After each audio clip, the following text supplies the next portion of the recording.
भाजीला रोज रोज काय करायचे? बऱ्याचदा घरात जर भाजीला काही नसेल, तर हा प्रश्न तर आपल्याला पडतोच. मग आपल्या घरात बटाटे तर साठवणीतले असतातच. मग आपण बटाट्यांचाच वापर करून छान चमचमीत अशी रस्सा भाजी तयार करणार आहोत.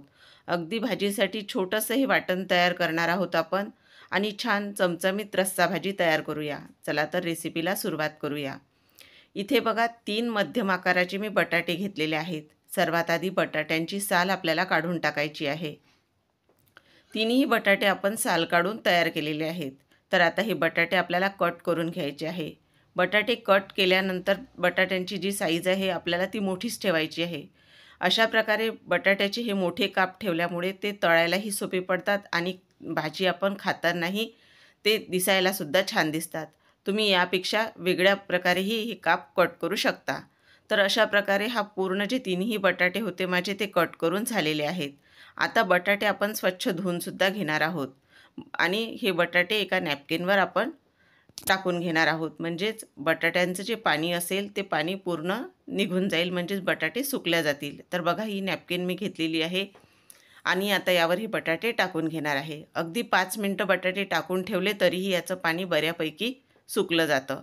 दुसरीकडे तेलसुद्धा गरम होण्यासाठी मी ठेवलेलं आहे. गरम तेलामध्ये सर्वच बटाटे आपण टाकून घेणार आहोत आणि छान सोनेरी रंगावर हे बटाटे आपल्याला तळून घ्यायचे आहेत. अशा प्रकारे तळून मुलांना तुम्ही मीठ यावर टाकून खायला दिले तर अगदी आवडीने हे बटाटे लहान मुले खातात. तर बघा हे बटाटे छान सोनेरी रंगावर तळून मी घेतलेले आहेत. सर्वच बटाटे आपण तेलामधून काढून घेऊयात आणि भाजीसाठी एक छोटंसं वाटण आपण तयार करून घेऊयात. तर बघा हे बटाटे यापेक्षा जास्त लाल करायचे नाही. तर हे बटाटे आता आपले म्हणजे शिजलेलेच आहेत. तर आता बटाटे आपण बाजूला ठेवूया आणि वाटणाची तयारी करूया. तर भाजीसाठी जे साहित्य घेतलेलं आहे त्यामध्ये एक आल्याचा तुकडा घेतलेला आहे, सुकं खोबरं घेतलेलं आहे. बघा मी तुम्हाला इथे दाखवतेच सुकं खोबरं, 2 छोटे कांदे, एक मध्यम आकाराचा टोमॅटो घेतलेला आहे, 6 ते 7 लसूण पाकळ्या घेतलेल्या आहेत आणि अगदी पोहे खाण्याचे 2 चमचे भरून मी इथे शेंगदाणे भाजून घेतलेले आहेत. कच्चे वापरले तरीही चालतील आणि मूठभर कोथिंबीर घेतलेली आहे. कांदा, टोमॅटो आणि सुकं खोबरं आपण गॅसवर जाळीवर भाजून घेणार आहोत. इथे आपल्याला कांदा किंवा टोमॅटो कट करायचीही गरज पडणार नाही. अशा प्रकारे वाटणासाठी साहित्य आपण तयार केल्यानंतर बघा वाटणाला आणि भाजीला खूप छान अशी चव येते आणि वाटणाला रंग येतो. तर आता हे घेतलेलं सर्व साहित्य मिक्सरच्या भांड्यामध्ये टाकायचं आहे. यावरील काळा भाग मी थोडा तसाच राहू दिलेला आहे, कारण छान डार्क रंगाचं हे वाटण आपलं तयार होतं आणि चवही छान भाजीला स्मोकी फ्लेवर येतो. तर यामध्ये लसूण पाकळ्या आणि आल्याचा तुकडा, कोथिंबीर तसंच शेंगदाणेही आपल्याला टाकून घ्यायचे आहेत.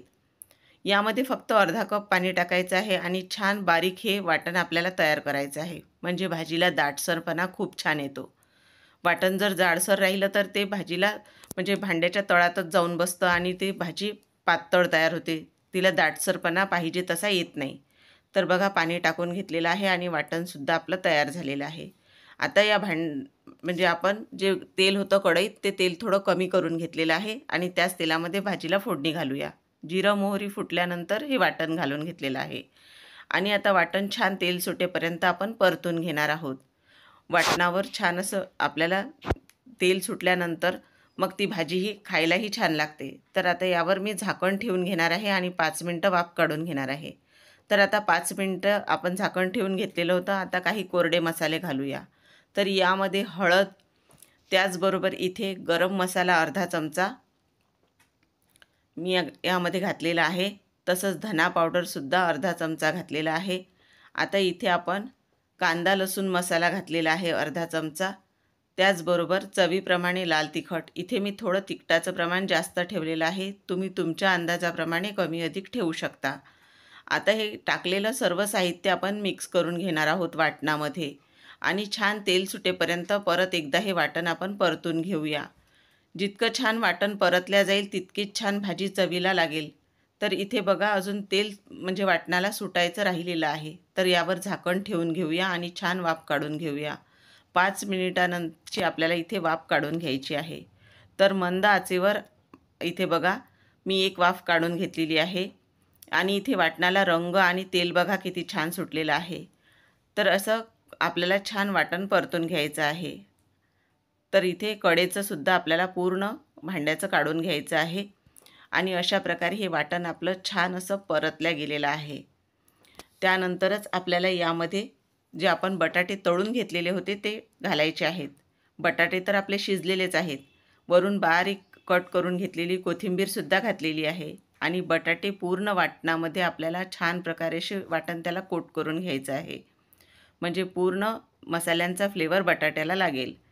आणि आता दुसरीकडे पाणीसुद्धा मी गरम होण्यासाठी ठेवलेलं होतं भाजीसाठी. तर यामध्ये गरम पाणी घालून घेणार आहे.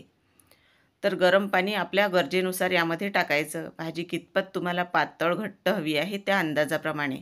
आता पाणी टाकल्यानंतर चवीप्रमाणे आपण यामध्ये मीठसुद्धा टाकून घेणार आहोत. भाजीला मिठाचंही खूप प्रमाण व्यवस्थित असायला पाहिजे. मीठ जर व्यवस्थित असेल तर भाजी खायला खूप रुचकर लागते. तर आता मीठ टाकून घेतलेलं आहे आणि छान असं पूर्ण हे मिक्स करून घेणार आहे. अगदी म्हणजे भाजीला 2 मिनिटात उकळी आल्यानंतर ही भाजी खाण्यासाठी अगदी तयार होईल. तर आता भाजीला जो आपला दाटसरपणा आहे तो सुद्धा तुम्ही बघू शकता. किती छान दाटसरपणा आलेला आहे. काही मोजकेच आपण इथं साहित्य वापरलेलं आहे आणि त्यापासून ही आपण भाजी तयार केलेली आहे. चवीला अप्रतिम लागणारी ही बटाट्याची भाजी तुम्हीसुद्धा नक्की करून बघा. भाताबरोबर, चपातीबरोबर एवढंच नव्हे तर भाकरीबरोबरही ही भाजी खायला खूप अप्रतिम लागते. परत एकदा 5 मिनिटं झाकण ठेवून वाफ काढून घेतलेली आहे आणि भाजीला आता उकळी आलेली आहे. तर बघा ही भाजी खायला तयार आहे आपली. आणि भाजीवर बघू शकता रस्सासुद्धा बघा किती छान आणि तर्रीही किती छान आलेली आहे. तर अशा प्रकारे तुम्हीसुद्धा एकदा नक्की करून बघा आणि कशी झाली ते कमेंट करायला मला विसरू नका. अजूनपर्यंत तुम्ही चॅनलला सबस्क्राईब केलं नसेल तर नक्की सबस्क्राईब करा आणि तुमच्या मित्रमैत्रिणीपर्यंत हा व्हिडिओ जास्तीत जास्त शेअर करा. पुन्हा आपण अशाच उपयुक्त रेसिपीसोबत परत भेटूया. तोपर्यंत धन्यवाद.